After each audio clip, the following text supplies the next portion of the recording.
Hello students, welcome to all of you in top classes. मेरा नाम विशाल त्रिपाठी और मैं आप सबका इस टॉप क्लासेस परिवार की तरफ से बहुत बहुत स्वागत करता हूं। स्टूडेंट्स, आज के इस सेशन में हम लोग बात करेंगे क्लास 9th के फिजिक्स की बुक का ग्रेविटेशनल चैप्टर। ये एक बहुत ही इंपॉर्टेंट चैप्टर है आपके लिए। लास्ट सेशन में हमने आपको इसके बारे में थोड़ा सा बताया था कि सबसे पहले हम इसके कुछ टर्म्स के बारे में सीखेंगे जिससे ग्रेविटेशनल की जो स्टडी हो हमारे लिए इजी हो जाए ना। तो आज हम उन्हीं टर्म में से कुछ फैक्ट्स को देखेंगे, कुछ इंपॉर्टेंट टर्म्स देखेंगे। इसके साथ साथ ये देखेंगे कि ग्रेविटेशनल को हम पढ़े ही क्यों, भाई जरूरत क्या है पढ़ने की, क्या ये हमारे लिए कोई इंपॉर्टेंस रखता है कि नहीं रखता है। तो ये सब तमाम बातें आज हम लोग सीखने जा रहे हैं। लेकिन उससे पहले कि हम सेशन स्टार्ट करें, जल्दी से सेशन को लाइक कर दीजिए, सब्सक्राइब कर दीजिए और शेयर कर दीजिए अपने फ्रेंड के साथ और जुड़िए टॉप क्लासेस के साथ। आइए स्टार्ट करते हैं आज का ये सेशन। आपने सबसे पहले इससे प्रीवियस सेशन में आपने पढ़ा है सेंट्रीपिटल फोर्स के बारे में। मैंने उसमें बताया है कि सेंट्रीपिटल फोर्स क्या है और क्यों सेंट्रीपिटल फोर्स की नीड है इस चैप्टर को। भाई अगर ग्रेविटेशन हमको पढ़ना है तो सेंट्रीपिटल फोर्स का क्या सेंस बन रहा है, तो वो मैंने आपको वहां पे एक्सप्लेन किया हुआ है। तो प्लीज आप पहले एक प्रीवियस वीडियो देख लीजिए क्योंकि इस पे बेस्ड आपको हर जगह कुछ न कुछ मिलेगा। सेंट्रीपिटल फोर्स से रिलेटेड हर जगह कुछ न कुछ आपको मिलने वाला इस पूरे चैप्टर में। तो ये टर्म आपके लिए काफी इंपॉर्टेंट है, इसलिए ग्रेविटेशनल जरूर देख लीजिएगा। इस वीडियो की लिंक जो जिसमें सेंट्रीपिटल फोर्स मैंने बताया वो डिस्क्रिप्शन बॉक्स में आपको मिल जाएगा, आप वहां से देख सकते हैं। तो आइए स्टार्ट करते हैं आज का सेशन जो कि बेस्ड है ग्रेविटेशनल फोर्स और ग्रेविटी। तो देखिए ग्रेविटेशनल फोर्स या ग्रेविटी क्या चीज है, पहले समझते हैं इसको। देखिए, इसको समझने के लिए सबसे पहले एक चीज समझो और ध्यान से देखो। एक्चुअली ये एक सिंपल सा एक्सपेरिमेंट है, इसको आप समझ लेंगे तो जान जाएंगे। देखो ध्यान से, जैसे कोई ऑब्जेक्ट है, इस ऑब्जेक्ट को हमने ऐसे ऊपर छोड़ दिया, ऐसे फ्रीली छोड़ दिया, एयर में छोड़ देंगे तो क्या होगा, ये अर्थ की ओर गिरना चालू कर देगा। सही बात है कि नहीं? एकदम सिंपल सी बात है। ये किधर, अर्थ की ओर गिरना स्टार्ट कर देगी। गिरना स्टार्ट कर देगी सेंस इसमें मोशन आ जाएगा। मेरी बात समझो, बहुत ही टेक्निकल बात मैं बोल रहा हूं और सिंपल से लैंग्वेज को लेकर के खूब ध्यान से देखो। अगर मैं इसको फ्रीली छोड़ दूं तो क्या होगा, ये अर्थ की ओर गिरना स्टार्ट कर देगी। भाई इनिशियली हमने इस पे कोई फोर्स नहीं लगाया, हमने इसको इसे फ्रीली छोड़ दिया और ये गिरना चालू कर दी। जाहिर सी बात है पोजीशन इसकी लगातार चेंज हो रही है, गिर रही है, तो यानी ये मोशन में है। और कोई बॉडी अगर मोशन में है, इसका मतलब है उस बॉडी को मोशन में लाने के लिए कोई ना कोई फोर्स उस पर जरूर लगा होगा, जो कि है हमारा पहला पॉइंट।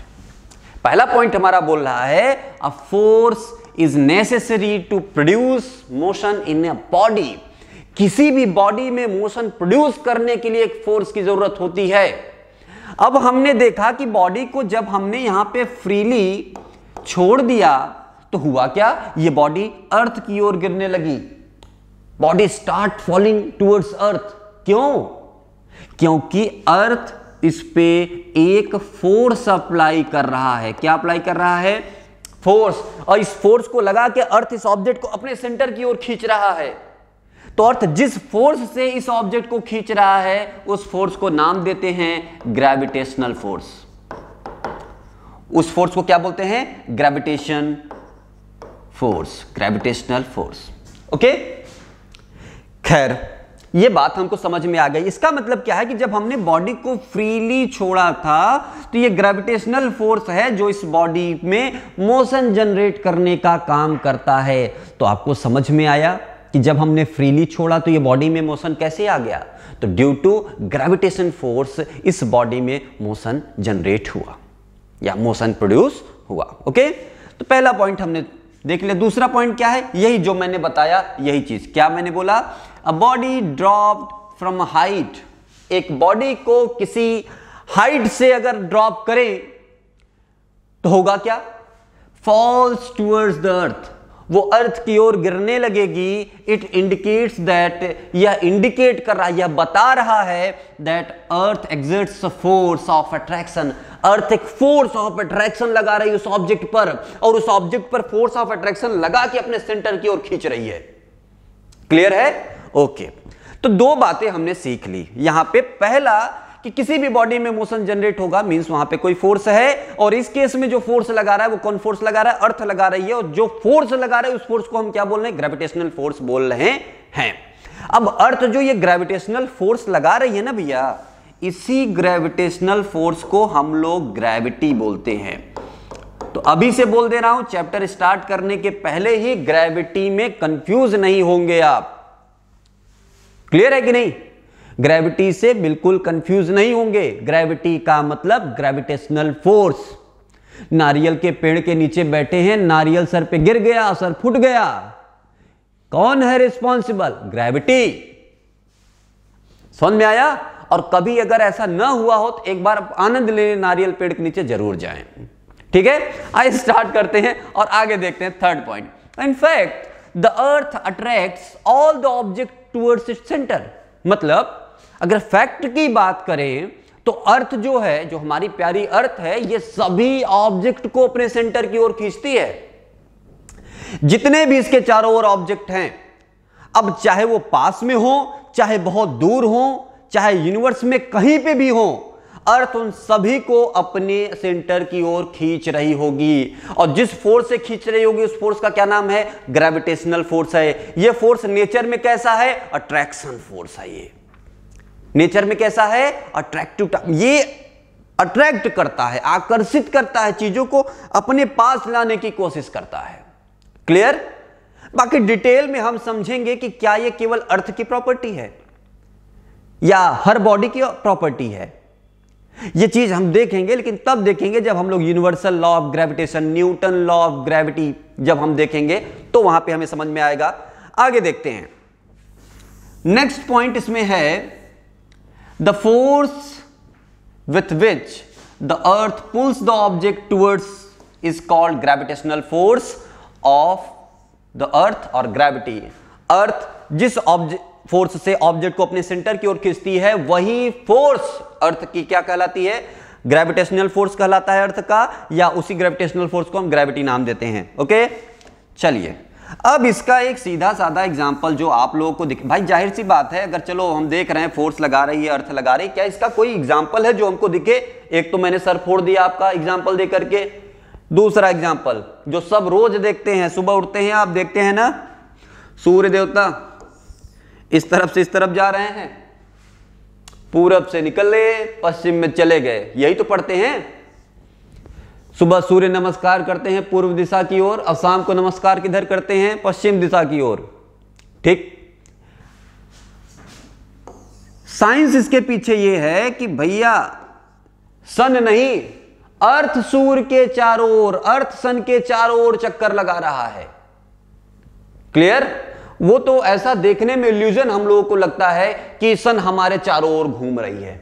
ओके, ये भी हम देखेंगे और आपको बताएंगे कि ये जो कॉन्सेप्ट है, ये कॉन्सेप्ट कौन सा कॉन्सेप्ट हम लोग पढ़ते हैं? हम लोग जियोसेंट्रिक कॉन्सेप्ट पढ़ते हैं। बड़ी अच्छी कहानी है, इसके बारे में मैं आपको बताऊंगा कि किस तरीके से ये कॉन्सेप्ट जनरेट हुआ, कब केपलर आए, कब इन्होंने बताया, इसके तक ये जो पूरी कहानी है वो बहुत ही जबरदस्त कहानी। मैं वहां पे आपको बताऊंगा कि हमारा ये जो यूनिवर्स है ये जियोसेंट्रिक है या हीलियोसेंट्रिक।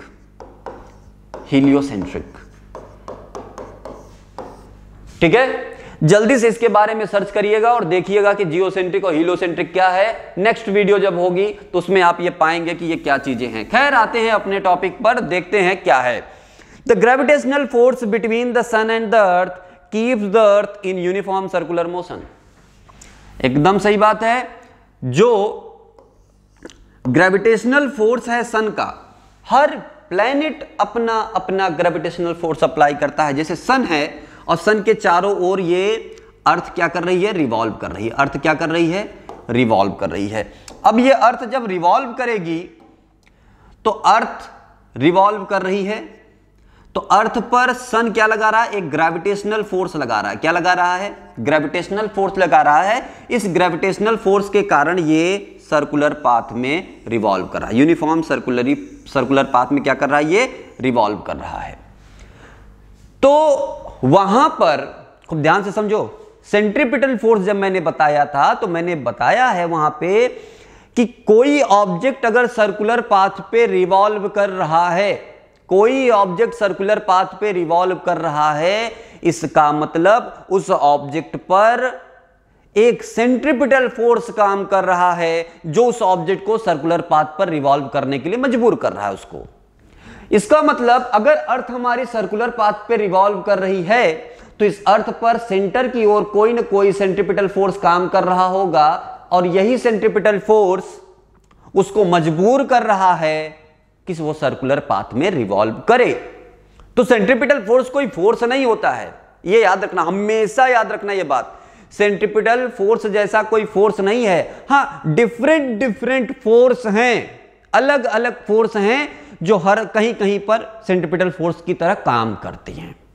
जैसे इस केस में जो सन अर्थ के ऊपर ग्रेविटेशनल फोर्स लगा रहा है, वही ग्रेविटेशनल फोर्स किसका काम कर रहा है? सेंट्रीपिटल फोर्स का काम कर रहा है, जिसके कारण ये अर्थ इस सन के चारों ओर क्या कर रही है? रिवॉल्व कर रही है। तो यहां पे ग्रेविटेशनल फोर्स ऑफ सन है जो वही सेंट्रीपिटल फोर्स की तरह काम कर रहा है और इस अर्थ को चारों ओर क्या कर रहा है? चक्कर लगवा रहा है। खैर, इसके बारे में हम लोग आगे भी बहुत डिटेल में देखेंगे और कैलकुलेट करेंगे कि कितना सेंट्रीपिटल फोर्स सन लगा रही है अर्थ पे इसको रिवॉल्व कराने के लिए। इसके लिए फॉर्मूला डेरिवेशन भी हम लोग देखेंगे और इसी डेरिवेशन से हमको मिलेगा इनवर्स स्क्वायर लॉ। बहुत इंपॉर्टेंट चीज बता रहा हूं, इनवर्स स्क्वायर लॉ, जिसमें आप देखेंगे कि F inversely proportional to 1/r square होता है। तो ये क्या चीज है, कैसे आ जाता है यूनिवर्सल लॉ ऑफ ग्रेविटेशनल में, ये बहुत इंपॉर्टेंट बात है। इसको हम लोग तब सीखेंगे। अभी तो हम केवल फैक्ट्स के बारे में जान रहे हैं कि क्यों हम ग्रेविटेशनल चैप्टर पढ़ रहे हैं। तो कुल मिलाकर के अगर हमने देखा तो ग्रेविटेशन पढ़ने के लिए 2-3 बातें हमें बहुत जरूरी हैं। पहला, हमें फोर्स के बारे में जानकारी होनी चाहिए। क्यों? क्योंकि ग्रेविटेशनल फोर्स के कारण हम देख रहे हैं बॉडीज में क्या जनरेट हो रही है? मोशन जनरेट हो रही है। क्यों? कोई बॉडी को अगर फ्रीली हमने छोड़ दिया है तो अर्थ की ओर गिरने लगी है। इसका मतलब क्या है कि ग्रेविटेशन ने उसमें क्या जनरेट कर दिया? मोशन जनरेट कर दिया। मतलब ये एक बहुत काम की चीज है हमारे ग्रेविटेशन। आगे देखते हैं। The gravitational force of the earth is responsible. जो हमारी ग्रेविटेशनल फोर्स है, अर्थ की ग्रेविटेशनल फोर्स, वो किन किन इवेंट्स के लिए इंपॉर्टेंट है, कौन कौन सी चीजों के लिए रिस्पॉन्सिबल है, आइए देखते हैं। For holding the atmosphere above the earth, atmosphere को अर्थ के चारों ओर होल्ड करने के लिए कौन रिस्पॉन्सिबल है? अर्थ की ग्रेविटी। फिर से, ये अर्थ है, इस अर्थ के चारों ओर एटमॉस्फेयर है। क्या है? एटमॉस्फेयर है, जहां पे हम और आप सांस ले रहे हैं, जिंदा हैं। अगर एटमॉस्फेयर रहेगा तो नहीं रहेगा तो हम जिंदा नहीं रह सकते। इसका मतलब क्या है कि अगर अर्थ एटमॉस्फेयर को होल्ड किया हुआ है, इसका मतलब इनडायरेक्टली अर्थ की ग्रेविटी के कारण हम लोग जिंदा हैं। अदरवाइज एटमॉस्फेयर ना होता तो जीवन भी अर्थ पे पॉसिबल नहीं था, क्योंकि ऑक्सीजन ही नहीं रहता तो कैसे सांस लेते, बात खत्म हो जाती। यानी अर्थ पे जीवन पॉसिबल है, उसका एक कारण क्या है? ये अर्थ की ग्रेविटी है जो एटमॉस्फेयर को होल्ड की हुई है। आगे, for rain falling to the earth, earth पे जो रेन फॉलिंग होती है, बारिश हो रही है झमाझम। आप लोग बढ़िया गाना भी सुने होंगे ना, बरसात के मौसम आया, ठीक है, टिप टिप बरसा पानी। ये देखिए, बढ़िया साइकिल चला करके आप हवा में जा रहे हैं। अब साइकिल की बात इसलिए कर रहा हूं क्योंकि मैं नहीं चाहता कि आप लोग स्कूटी चलाएं, क्योंकि स्कूटी चलाने वाले बहुत खतरनाक लोग होते हैं, लड़ा देते हैं सब साइकिल, ठीक है। अब स्कूटी वाले मेरे खिलाफ मुहिम नहीं चालू करेंगे, ओके। खैर, साइकिल की बात करते हैं। क्यों? क्योंकि हमें पता है स्कूल टाइम में हमारे पास साइकिल ही होती है और यही हमारे लिए हमारी एरोप्लेन होती है, ओके। तो खैर बात करते हैं साइकिल में। मस्त बारिश में हम लोग टहल रहे हैं। मुझे तो खैर बहुत पसंद था बारिश में घूमना। हम लोग सर से रिक्वेस्ट करके निकलते थे कि सर प्लीज सर जाने दीजिए सर बारिश में। जिस दिन बारिश होती थी स्कूल जाना फिक्स था, किसी और दिन नहीं जाते थे, लेकिन बारिश वाले दिन जरूर जाते थे। बहुत मतलब गजब मजा आता था। ठीक है, खैर उसी आनंद की बात यहां पे कर रहे हैं हम लोग। साइकिल से जा रहे हैं और ये आनंद पूरा उठा रहे हैं बारिश का। उसका कारण क्या है पता है? ग्रेविटी।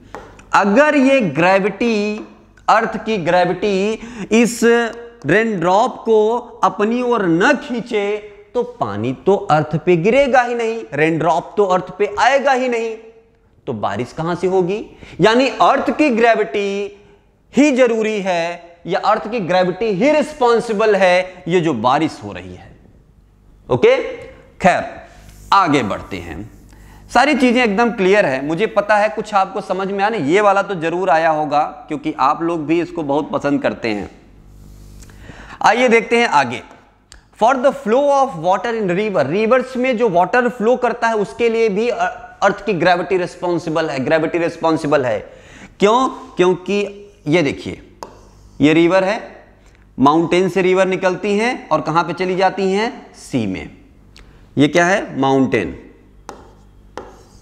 ये माउंटेन से निकली सी में चली गई। ठीक है, अब खूब ध्यान से देखो, इन दोनों के बीच में देखोगे तो जहां से रिवर निकल रहा है और जहां पे रिवर जा रहा है सी में, इन दोनों के बीच में एक बहुत बड़ा हेड डिफरेंस है। क्या डिफरेंस है? Head difference.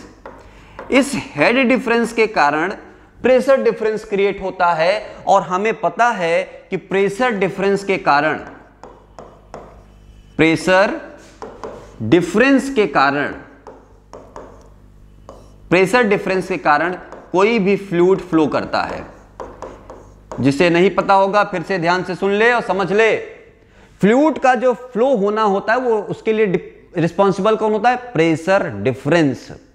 अगर प्रेशर डिफरेंस नहीं है तो फ्लूइड कभी भी फ्लो नहीं करेगा। फ्लूइड का मतलब क्या है? फ्लूइड का मतलब है गैस एंड लिक्विड, दोनों की बात। फ्लूइड हम किस चीज को कहते हैं? कोई भी ऐसी चीज जिसके पास एबिलिटी टू फ्लो हो। फ्लूइड का मतलब क्या होता है? Anything having ability to flow, हम उसे क्या बोलेंगे? फ्लूइड बोलेंगे। तो गैसेस के पास भी फ्लो करने की एबिलिटी होती है, लिक्विड्स के पास भी फ्लो करने की एबिलिटी होती है। तो रिवर में अगर वाटर फ्लो कर रहा है तो वाटर क्या है? लिक्विड है। तो लिक्विड फ्लो करेगा तो कौन रिस्पॉन्सिबल है? Pressure difference. अब आप कहेंगे अरे सर अभी तो आप कह रहे हैं ग्रेविटी रिस्पॉन्सिबल है या प्रेशर डिफरेंस रिस्पॉन्सिबल हो गया, कैसे? एक्चुअली जो प्रेशर होता है उसके लिए एक फॉर्मूला होता है रो जी एच। तो प्रेशर जो है वो ग्रेविटी पे डिपेंड करती है, ग्रेविटेशनल एक्सीलरेशन पे डिपेंड करती है। और वो ग्रेविटेशनल एक्सीलरेशन किस पे डिपेंड करता है? ग्रेविटी पे। तो कहीं ना कहीं प्रेशर भी आकर के किस पे डिपेंड कर रहा है? ग्रेविटी पे डिपेंड करता है। तो कुल मिलाकर के अगर मैं कहूं आपसे, रिवर जो फ्लो कर रहा है उसमें भी ग्रेविटी रिस्पॉन्सिबल है। ये जो वाटर फ्लो कर रहा है इसमें भी ग्रेविटी रिस्पॉन्सिबल होता है। तो आइए आगे देखते हैं अगला। For the revolution of moon around the earth, earth के चारों ओर जो मून चक्कर लगा रहा है उसके लिए भी कौन रिस्पॉन्सिबल है? ग्रेविटी। जाहिर सी बात है, अभी हमने एग्जाम्पल देखा था किसका? अर्थ और सन का देखा था। अब अर्थ और मून का देख रहे हैं। ये मून है, ये कौन है? मून।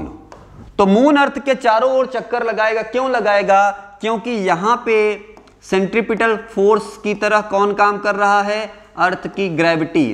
तो अर्थ की ग्रेविटी यहां पे किसका काम कर रही है? सेंट्रीपिटल फोर्स का काम कर रही है, जो मून को एक फिक्स्ड पाथ में, एक फिक्स सर्कुलर पाथ में घुमाने के लिए बांध रहा है, बाध्य कर रहा है, मजबूर कर रहा है।